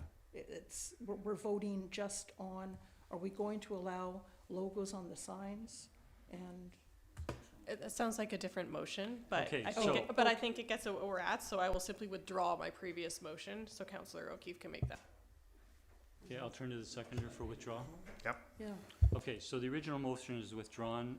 Councillor O'Keefe, if you could read a new motion in, please, again, okay. your motion. That the museum's request to permit business logos on their waterfront signage project be denied. Do we have a seconder? Second. We have it moved and seconded. Do you wish to motivate further, Councillor O'Keefe?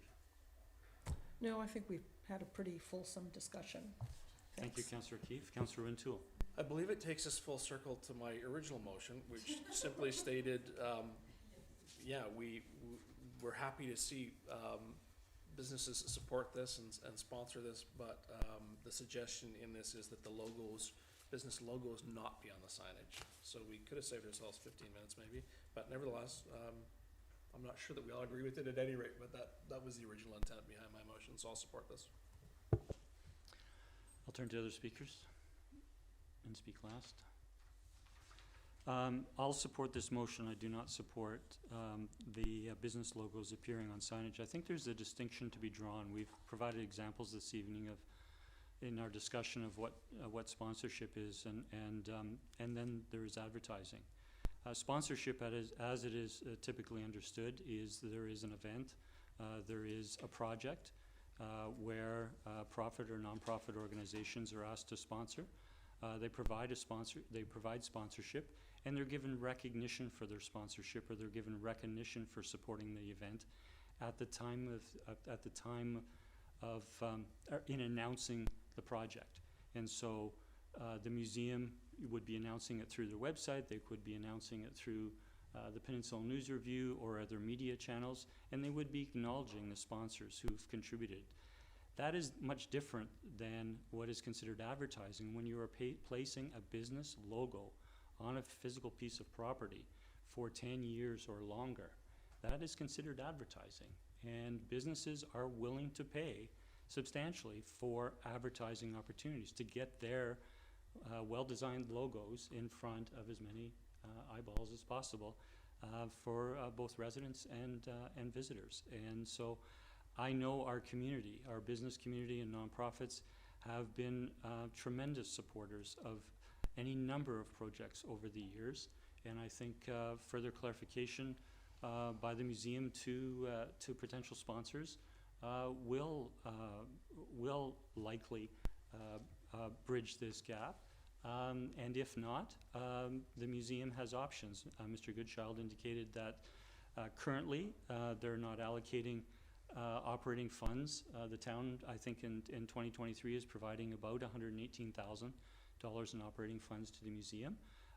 They have plans for those funds in terms of the museum proper, and so they've brought forward this proposal. But that's my rationale for supporting this motion that's on the floor. Councillor Garnett. Thank you, Mayor. Through you to staff, through you to staff. So these signs initially were erected in 2009, as I understand. So would the council of the day had to have approved something similar to this in the form that it took? Yeah, through the mayor to Councillor Garnett, I don't believe it came up. Okay, so they were just installed. Okay. It's- Thank you. yeah, it's my understanding. Thank And you. if I may comment further, it has a couple of council members have spoken to this, that following this motion, whatever the outcome of this motion is, a motion arising to request staff to consider bringing a policy for our consideration could be a motion arising. I don't think we want to mix that with the discussion we're having with the motion on the floor. Seeing no further discussion, I'll call the question. All in favor? Opposed? Councillor Duck opposed and Councillor Garnett opposed. The motion carries. Okay, I did see Councillor Duck's hand up first, so hand raised is first before some spoken. Councillor Duck. I beat her to the draw, but you can second this motion. I would like to make a motion that, a motion arising that we direct staff to develop a policy around a sponsorship of town-affiliated activities, events, signage.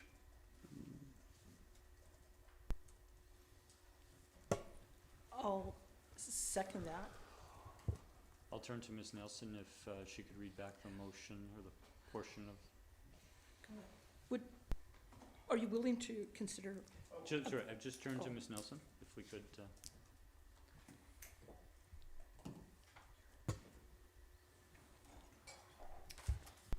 I have that council direct staff to develop a policy around sponsorship, around town-affiliated events and signage.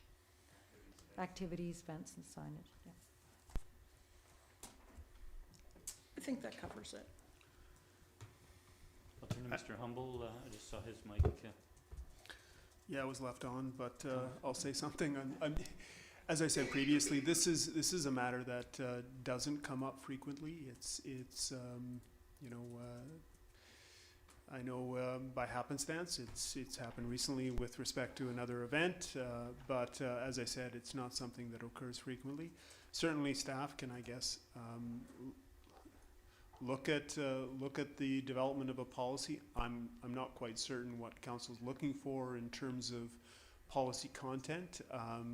We can look and see what examples there might be in other jurisdictions around this, and put something together. But yeah, we'll do our best. As I said, I'm not sure specifically what council is looking for in terms of content, but we'll bring something forward. Okay, thank you. I see a couple of hands. I'm going to turn to Councillor Duncan. Councillor. No, you seconded the motion. Councillor Duncan, Councillor Duck, Councillor O'Keefe. I almost feel like I'm not sure the content would need to be enough to be its own policy, and I'm wondering if it would be somewhere within if we have a town communications policy already, but maybe it does need to be separate. But the way I'm thinking of it based on the discussion, and I was swayed by the mayor's point of the idea that of sponsorship packages and kind of contrasting that it's usually something that is made just for that one event and used for that event. Like it's on the pamphlet, or it's on the newspaper page, and then the thing goes away. Whereas the advertising, the difference, we're kind of drawing the line at something that becomes a permanent fixture or a building, like a hard thing. And so I feel like it's almost just like one line in an existing policy saying, sponsorship of town affiliated activities and et cetera is based on it being a temporary or what's the word? I'm looking for a word of like destructible, item, and shall not exist on a permanent piece of property sign or signage. But it doesn't seem like its own standalone policy. Mr. Humble. If I can, yeah, to be clear, I think we have to understand what our purview is as well in terms of local government. I mean, at the end of the day, if it's a situation whereby it's a Town of Sidney event, and consideration of business sponsorship for a Town of Sidney event, that's one thing. Town of Sidney project, that's something. But when we're dealing with organizations that are maybe receive town funding, that sort of thing. I mean, in this particular case, yeah, it's on municipal property. They're proposing the signs, so I can see the connection. But if we're not talking about logos on signs, we're just talking about business sponsorship on their website. Is that our purview?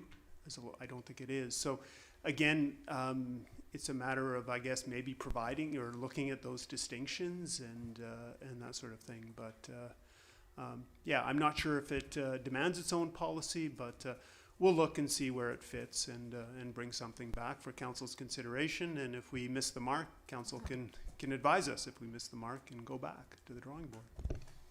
Sorry, could you just, thank you, Mr. Humboldt. Could you read the motion one more time, Ms. Nelson? That council direct staff to develop a policy around sponsorship, around town-affiliated events, activities, and signage. Okay. Could I just suggest the removal of one word, and that is a policy, and just develop policy? Developing policy could be within existing policy, or otherwise, if we say a policy, we're kind of indicating a standalone policy. Agreed. Will we take that as a friendly amendment? Agreed. Oh, yes. Okay, I'll turn to Councillor Duck. So what this has arisen out of is just clarification, because we've just given direction to the Sidney Museum that they can't put logos on yet. We have an existing event that does have logos on, and I think we need some clarity around what are the conditions where we accept that and others we don't. I feel that we're in conflict right now because we've just denied the museum to do similar to what the proponent of the Sidney Street Market is doing. So I think we definitely need some clarification, whether that's an existing policy or it's a new one or it's a directive, but some sort of clarity that allows us to not spend a lot of time around the table here discerning what is sponsorship and what isn't. Thank you. Thank you. Councillor O'Keefe. Thank you. So my expectation from what policy might look like is not just sponsorship, but advertising. So I don't know if that's sort of encompassed in when you talk about sponsorship, whether it means advertising or not, but that's kind of my expectation. So it's not just sponsorship of events, it's advertising in on our town property. Things that I would, other municipalities have such policies. So such policy would look at, what are the types of spaces and events that we would, and in what locations and in what circumstances that we would consider them acceptable?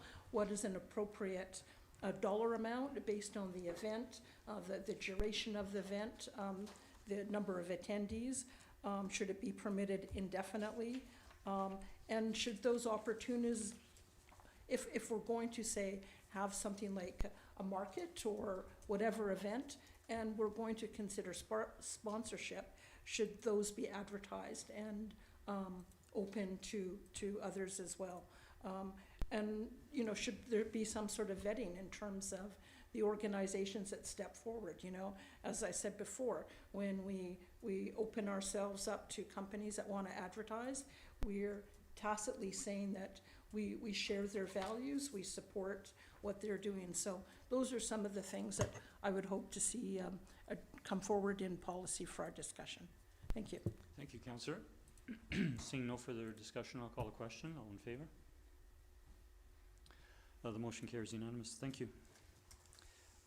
We have no bylaws items on our agenda this evening. We're turning to Section 6, and 6A is Development Variance Permit Application Number DV 100341 at 10386 Allbay Road to legalize the non-conforming driveway that exceeds the allowable portion of impermeable parking area in the front yard.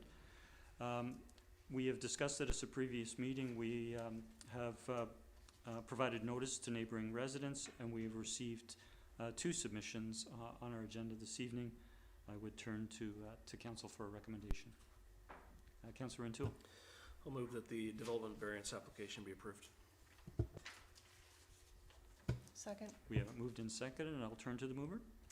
I think this was discussed at length, committee of the whole, as well as the previous council meeting, moving this out to public consultation.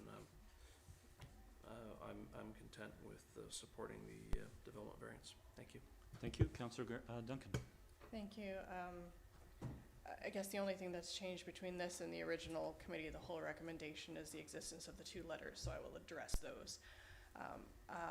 So the first letter has asked us to confirm, the difference between that 38% and whether it's still below the 50%, and that was my criteria as well. That coming back with this, the staff was able to clarify the differences in the permeable parts of the yard, and that was my main point. Is that right now that limit is 30% is supposed to be paved driveway, 50% total can be hardscaping for the yard, meaning, you know, you could have a 20% of your yard covered in a patio.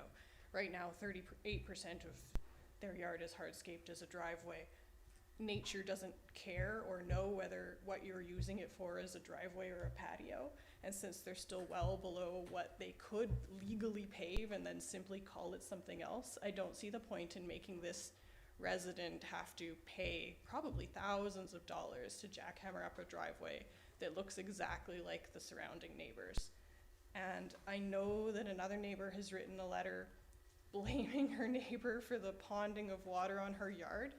I don't think that's something we can admit in our decision, that she's assuming that it's the neighbor's fault because they have 8% increased over guidelines when they have exactly the same paving of the surrounding area. To let that influence our judgment when nobody has actually investigated whether it's her neighbor's fault and not actually a different underlying drainage problem on her own property, I think would be grossly unfair to influence our decision that way against this one person. Thank you. Thank you, Councillor Duncan. I'll turn to Councillor Gannett. Thank you, Mayor. Having to go back and relook at this as a new application, there was some discussion around, and not completely about the process and applying and having part of an initial application be exactly the same as the next one, but in other parts not. We have to look at this as a new application, as staff has mentioned. So I did that, and as I did that, one thing that stood out to me in the letter and in staff report was the fact that the occupancy was granted and the driveway was not yet there. So I thought of it from that perspective, and the applicant had mentioned that they thought they could do the driveway the width of the garage. And really at this point, once the home is taken over by the people who live there, the onus on them is to check to make sure it's right under the bylaw. And it would have taken a phone call to town staff or even come into the office, and they could have clarified what was required for the space to be in conformance, and that wasn't done. And I also look at it from the perspective of the fact that for this particular aspect of this bylaw, I looked at it through the lens of climate change mitigation. Because as staff, or as the rest of council might be aware, I sent a question into staff after that meeting asking about the rationale for 30% being impermeable for a driveway. And as I suspected, it was chosen for stormwater management purposes, was the response that I got. So looking at it from that perspective, and I think to the fact that people have said, well, it's not a lot of space. But when I look at in terms of our overall stormwater system in the context of the whole community, and I think back to the November 2021 atmospheric river, I can't help but think of every little bit of water that can be absorbed into the ground takes burden off of the town's stormwater system. And if you allow this to happen on this driveway, then you allow it to happen on other driveways, and it has a cumulative effect that does actually impact our community and how our stormwater management works. And then I also start, I think, is where do you draw the line? 8%, 9, 10, 15, 20, which I think is the maximum you can go up. And how do you deny other people coming forward? And so I don't like the sort of the precedent, I hate to use that word, but that the sets in terms of how our community can go forward, because these are the kind of homes we're building in certain neighborhoods. So this could be an oncoming problem as moving forward. It could happen again and again and again. And if we keep allowing it, it will have a cumulative effect. So I won't support the recommendation. Thank you. Thank you, Councillor Garnett. I'll turn to Councillor Duck. Thank you, Councillor Garnett. You've expressed my feelings exactly the same way. Is that I just think this is, we have these limits in place for a reason. And once we start changing those, what's the opportunity for others to be changed? And we have to, I think we have to hold firm on this. So I will not be supporting this variance request. Thank you. Thank you, Councillor Duck. Seeing no further discussion, I'll call a question. All in favor? Opposed? It is a tie, so the motion to approve is defeated. So just for clarification from the to the public who are in attendance, when there is a tie vote at council, there's not a majority either way. The motion is defeated. So the motion to approve is denied. Sorry, Mr. Humble. So, Mr. Mayor, right now, we don't have a motion addressing this particular proposal. And council will have to address it in some form. So I will turn to Mr. Humble or Ms. Nelson, given the circumstances that we don't have. Bring it back. Well, sorry,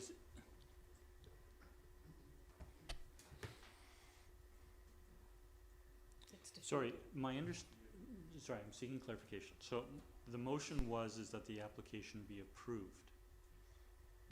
That is defeated, so it doesn't mean it's denied, it just means it's not approved. Correct. That's right. Okay, so in that circumstance, I provide clarity, thanks to Mr. Humble, that this will have to come forward to council for reconsideration, likely when we have a full council in attendance. Thank you, Thank Mr. Humble. And we don't require a motion to that effect. Thank you, Mrs. Nelson. We will turn to the second item 6B, which is Development Variance Permit Application Number DV100344 at 2306 Beacon Avenue to allow the existing ground floor commercial unit to be occupied for office use fronting onto Beacon Avenue. Again, we've discussed this at previous meetings. We have sent notice to neighboring properties and owners, and we've received no public submissions as of this evening. And I'll turn to council for a recommendation, please. Councillor Duck. Yes, and I so move that the DV application 100344 be approved. Second. We have it moved and seconded. I'll turn to the movers for motivation. As discussed, I think this is the best use of the property. I don't anticipate we'll ever see new entrances added to this building to front on Beacon. It works in concert with the motel use, and I think it's an excellent use of the property and a good direction for Sidney to go to help promote small businesses as they come into fruition. Thank you. Thank you, Councillor. Councillor Gurnett. Councillor O'Keefe. Thank you.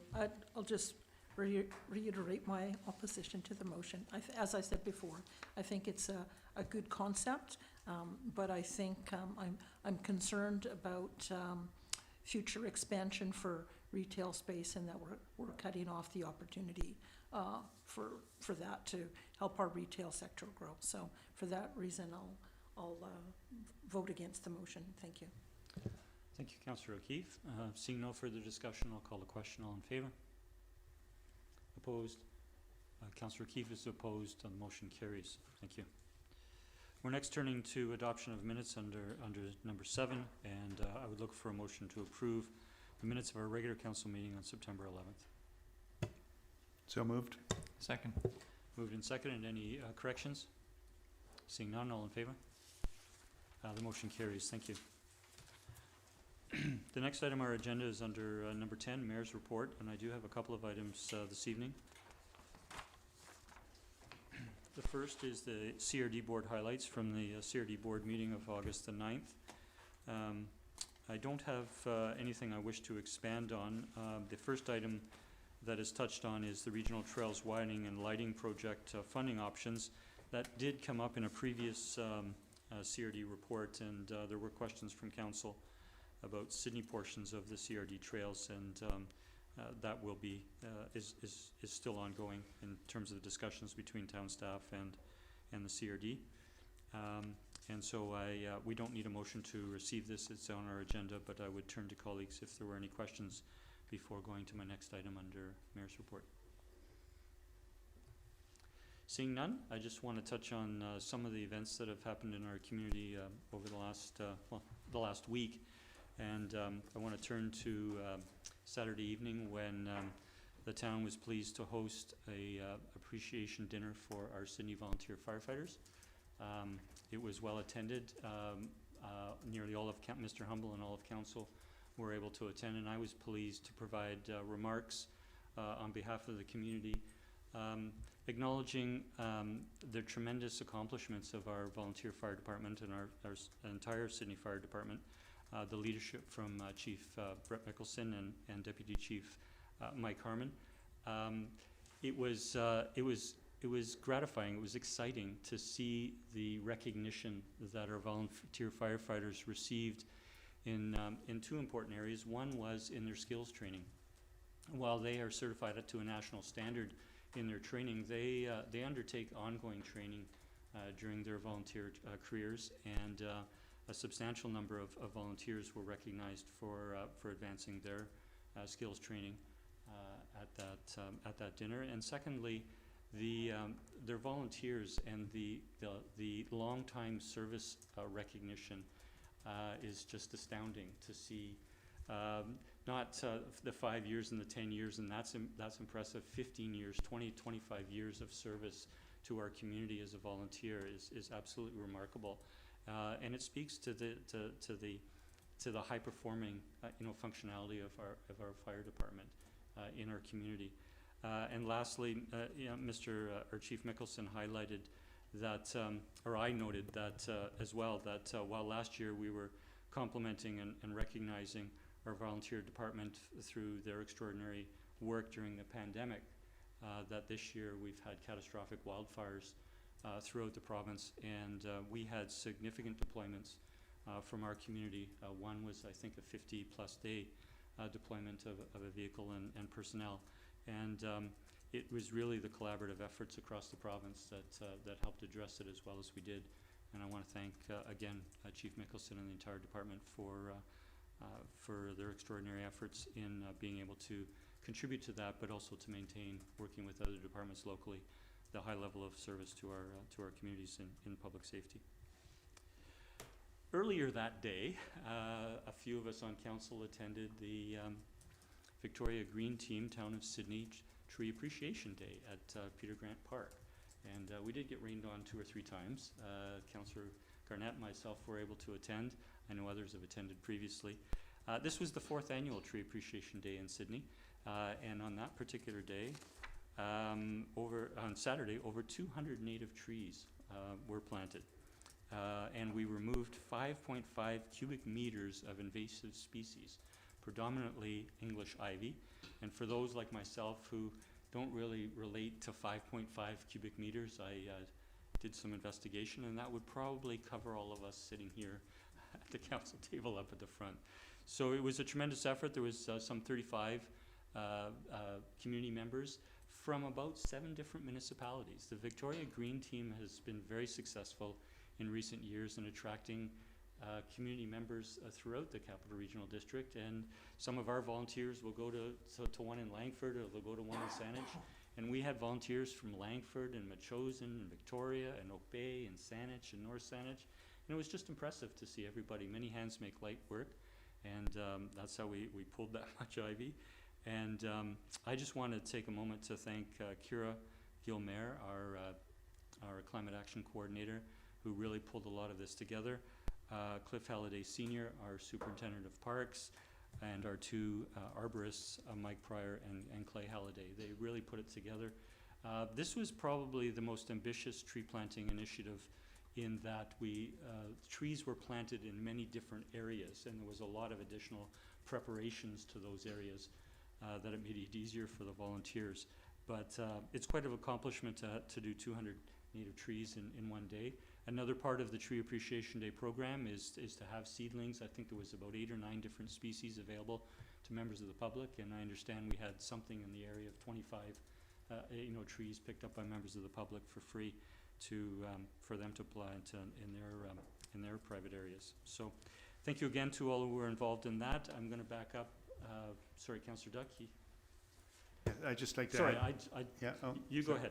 Oh, I just want to add to your report on the volunteer firefighters appreciation dinner.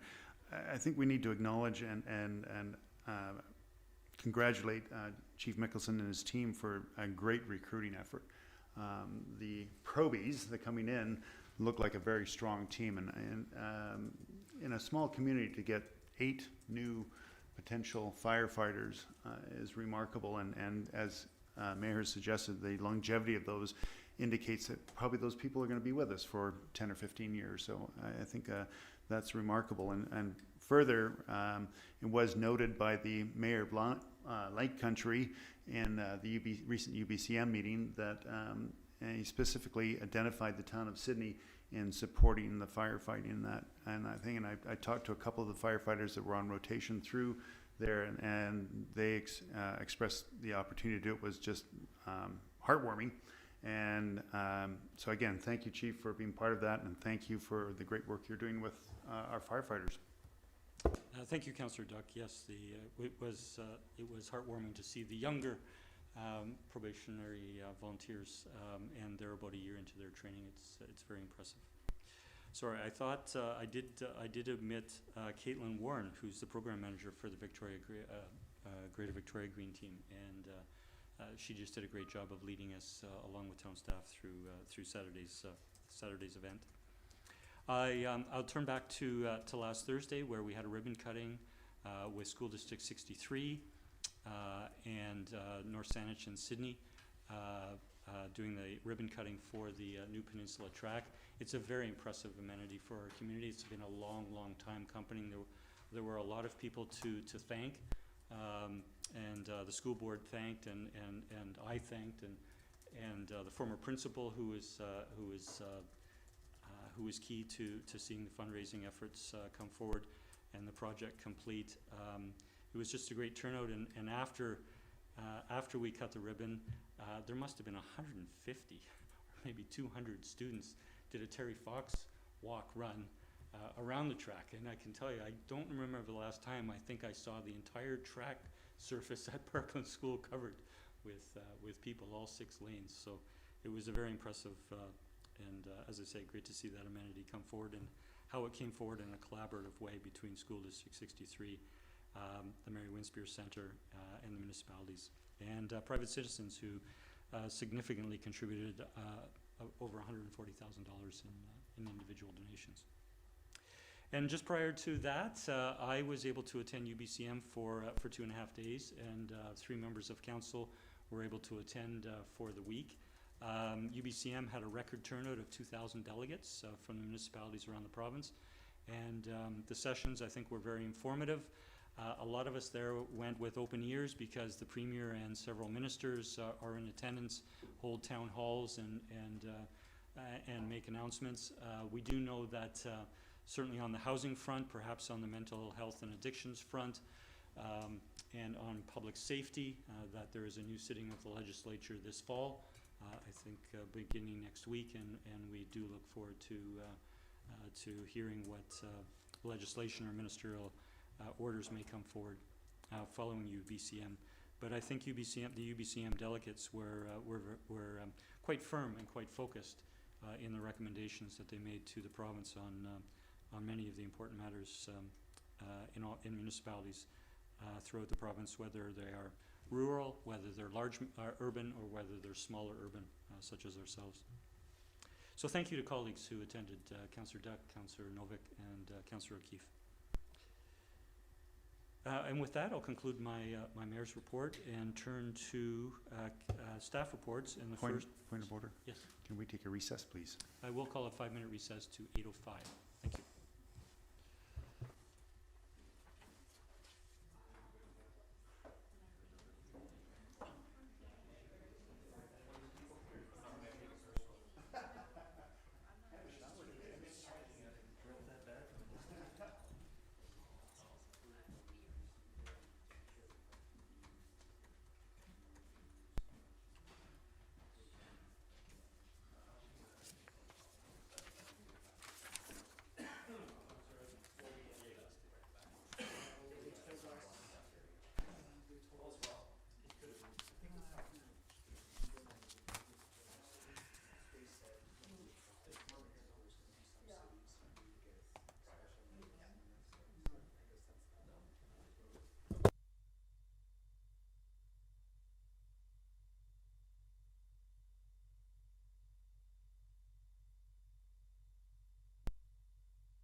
Okay, we're 8:04:59.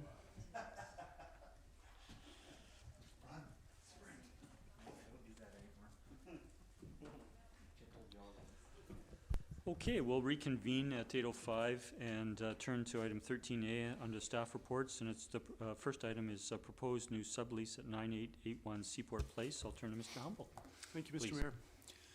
So the report's purpose is to request council's approval for the Sidney Waterfront Partnership to enter into a sublease agreement with a new restaurant business at 9881 Seaport Place. It's known as Jack's on the Water. According to the town's ground lease agreement with SWP, council approval is required for all new subleases that come forward. Staff has reviewed the request. We don't have any concerns, and therefore we have a recommendation to grant approval for SWP to enter into the sublease with the proposed lessee. Thank you, Mr. Humble. I'll turn to colleagues for any questions. Councillor Duck. I'm just prepared to move the recommendation. If there are no questions, please. And I so move that that approval be granted to the Sidney Waterfront Partnership to enter into a sublease with 1425531 BC Limited, DBA Jack's on the Water. Second. We have it moved in second. I'll turn to the movers. No comment. Okay, thank you. Seeing no further discussion, I'll call a question. All in favor? The motion carries unanimous. Thank you again, Mr. Humble. We'll turn to item 13B, the Cordova Bay Elementary Winter Song Caroling Event. We have a report from staff. I'll turn to Ms. Clary. Good evening. Good evening.